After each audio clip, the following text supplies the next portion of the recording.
Joie chaque fois que je peux dire et crier ce que Jésus a fait dans ma vie. Une chose merveilleuse. Et quand on chante la reconnaissance à Dieu, je me sens vraiment privilégié par rapport aux autres. Quand j'étais jeune, je voulais être prêtre. J'ai fait mes études dans un séminaire de Marseille. Élève studieux, consciencieux, tout le monde me voyait prêtre. Mais j'avais des gros problèmes, le problème du célibat. Célibataire, cela me pesait. J'ai fait une retraite. Et puis me passant devant Dieu, eh bien, j'ai réalisé que je ne pouvais pas faire un bon prêtre. Et qu'il fallait mieux faire un bon père de famille qu'un mauvais prêtre. J'ai donc quitté, résilié mon sursis et militaire. Et de retour de l'armée, j'étais orphelin de mère, mon père antique. Je me suis retrouvé seul dans la vie. Et là, au travers de cette solitude, j'ai perdu la foi en Dieu parce que on a tenté de me rattraper pour aller au séminaire et j'avais décidé de quitter. Alors j'ai perdu la foi en Dieu et j'ai fait l'erreur de mélanger les dieux et les hommes. Et depuis 1948, donc, j'ai vécu au fond comme un mécréant, ayant tout rejeté. Et dans la vie, voyant que j'étais misérable, j'ai été clochard pendant 4 mois. Je couchais dans une cave, je me nourrissais des déchets de marché, de poubelles, ce que je pouvais. C'était la misère. Et j'ai pris une rage au cœur, c'est de gagner de l'argent. Je me suis dit, il faut gagner de l'argent, puisque dans la vie, il n'y a que l'argent qui compte. Je suis rentré dans une administration, quelques temps après avoir fait plusieurs métiers. Et puis après l'électronique, puis après artiste professionnel, précipitateur. J'étais donc précipitateur professionnel également. Et j'ai gagné pas mal d'argent. Mais le Seigneur m'attendait au virage. Vous savez, le Seigneur a un plan pour chacun d'entre nous. Il nous veut pour sa gloire, il nous veut pour son service, et il nous cherche. Jusqu'à ce que nous ayons compris ce qu'il attend de nous. Et je n'avais pas compris cela. Je l'ai compris bien après. En allant travailler dans l'administration, j'étais toujours dans l'administration, je me rendais à mon travail en scotter, et j'ai été écrasé entre 2 voitures. Ma tête a frappé le coffre d'une traction avant, et une 4 chevaux m'a pris sur l'arrière. Et vous savez ce qui se passe quand 2 voitures se télescopent et qu'il y a une colonne vertébrale entre les deux? Eh bien, c'est jamais les voitures qui se font mal, mais bien la colonne vertébrale. Je me suis retrouvé à la suite de cet accident grand invalide. J'ai été appareillé pendant 4 ans et demi. Je ne sais pas si cela vous représente ce que ça veut dire appareiller. Porter un appareil, un corset qui me soutenait la tête et un lombostat. 2 ans après cet accident, je prenais des béquilles en plus et je marchais avec des béquilles comme ça. Et pour moi, c'était une catastrophe parce que ça a été fini pour moi. Moi qui comptais avoir réussi dans la vie, avoir de l'argent, etc., puis me retrouver comme cela invalide. Mais je voudrais quand même vous donner mon témoignage en détail. Quand j'ai eu l'accident, je me suis dit, le gars qui m'a envoyé en l'air, il faut qu'il paye. Alors, j'ai décidé de faire un procès. Et médicalement, j'aurais dû quitter l'appareil après 2 ans, ou avant 2 ans.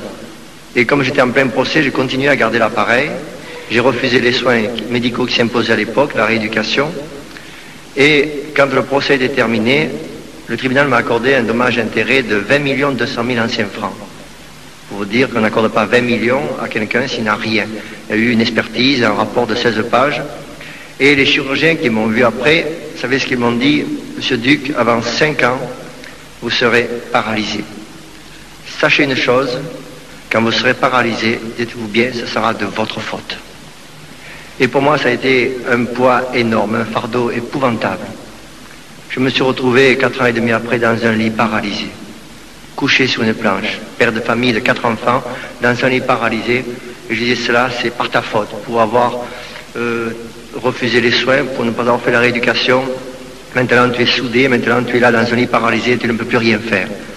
Il y avait un remords dans mon cœur, quelque chose d'épouvantable qui me rongeait.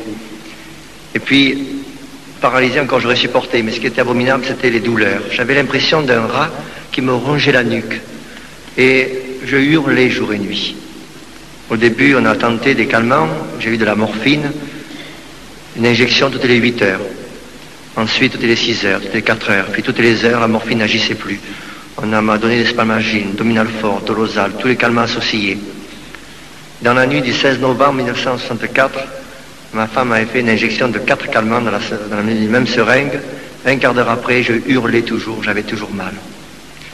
Et les chirurgiens m'avaient dit, lorsque vous serez paralysé, il faudra, quand les calmants n'agiront plus, il faudra ouvrir le rachis cervical, scier les ailettes de vertèbres, tenté de racler l'arthrose, dégager les nerfs cervico-brachialiques, nerfs du grand droit, nerfs sciatiques, pour essayer de vous débloquer, mais comme c'est placé sous le bulbe rachidien, j'avais les 5 premières vertèbres, C1, C2, C3, C4, C5, puis L4 et L5, donc qui avaient été écrasés.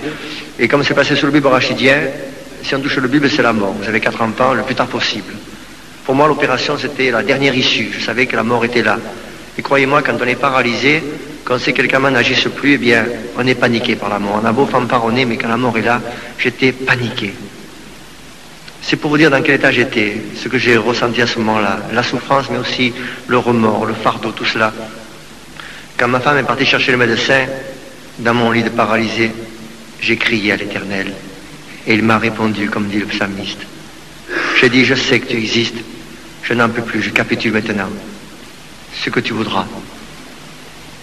Capituler devant Dieu. Voilà ce que le Seigneur attendait de moi. Quand le médecin est arrivé, il m'a dit, monsieur Duc, on ne peut rien faire. Demain, au lever du jour, intervention chirurgicale. On tente le tout pour le tout. La réponse de Dieu, à 7 heures du matin. Un prédicateur gitan. Il y avait à ce moment-là, en 1964, à Marseille, une convention de tziganes charismatique. Et ce prédicateur gitan suivait une tribu qu'il évangélisait. Il se trouvait à Marseille. Et pour gagner sa vie, il vendait du linge. Et à 7 heures du matin, il est parti dans ce village, habité à 20 km de Marseille, à Roquefort-la-Bédoule, dans les Bouches-du-Rhône. Et il est venu dans ce village pour vendre du linge. Et il a vu cette maison, j'avais été dans une maison sur une colline, isolée. Il a vu cette villa, il dit, je vais aller voir cette villa pour vendre du linge. Quand il s'est approché, il a entendu hurler dans la maison. Vous savez, je hurlais jour et nuit à crier sans pouvoir avoir de calmant, sans pouvoir m'arrêter. Je n'avais plus de force, je n'avais plus de larmes. C'était vraiment des choses abominables que de passer ce que j'ai passé. Et quand cet homme a entendu hurler, il a posé son trousseau, puis il a dit à ma femme, je veux voir cet homme.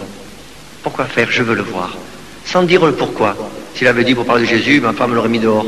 Mais là, sans dire pourquoi, alors, ma femme était intriguée. Vous savez, un gitan, il avait le teint basané, un type espagnol, seul avec un mari paralysé, elle a eu peur, elle me rentrait dans la chambre, il me dit, c'est dehors, il y a un gitan, il a une sale tête, il fait peur. Elle m'a dit cette option-là. Il veut te voir, il n'a pas dit pourquoi. Alors j'avais un gros berger allemand, et j'ai dit à ma femme, écoute, fais-le rentrer, reste sur la porte, s'il y a quelque chose, tu détaches le chien, puis tu laisses faire. Qu'est-ce qu'on risque? Et alors cet homme est entré dans la chambre et sa première parole a été « Frère, je viens de te guérir parce que Dieu t'appelle pour prêcher l'évangile. » J'ai entendu ça, je me dis « Mais qu'est-ce que c'est cette hurluberlu? Moi, prêcher l'évangile alors que je suis dans un lit paralysé et puis connaissant tout ce que je connaissais, saturé de toutes choses religieuses. Alors je me suis dit, ou c'est un charlatan ou c'est un illuminé. Et pour faire la part des choses, je lui ai proposé de l'argent. Je lui ai dit, qu'est-ce que tu veux? Tu veux de l'argent? Il me dit, non, je viens te parler de Jésus. Oh, j'ai dit, écoute, Jésus, j'en ai assez, tu perds ton temps. Il ne s'est pas découragé pour autant. Il a sorti sa Bible. Il ne savait pas lire, mais il avait une Bible toute bariolée de couleurs. Alors il cherchait avec sa mémoire visuelle un passage, puis il dit à ma femme, lisez-lui ce passage. Et ma femme commence à me lire le passage où Jésus a guéri Bartimée l'aveugle. Dès qu'il a commencé à lire, ma femme a commencé à lire, je dis, arrête, je connais. Alors elle a rendu la Bible, et puis il a recherché notre passage. Lisez-lui ceci. C'était le paralytique de Capernaum. Je dis, je connais. Chaque fois, je disais, je connais, je connais. Puis je me suis rendu compte qu'il voulait faire une prière, que c'était gratuit. Alors je me suis dit, ça ne me fera pas de mal, ça pourra peut-être me faire du bien. Allons-y pour sa prière. Et cet homme me dit, si tu veux qu'on prie, il faut que tu donnes ton cœur à Jésus. Oui, je donne mon cœur à Jésus. Il faut que tu crois. Oui, je crois. Je disais oui, surtout pour me débarrasser. Je le sentais important. Alors j'ai accepté, donc il prie. Et puis cet homme a prié. Et après la prière, il a regardé. J'étais toujours paralysé.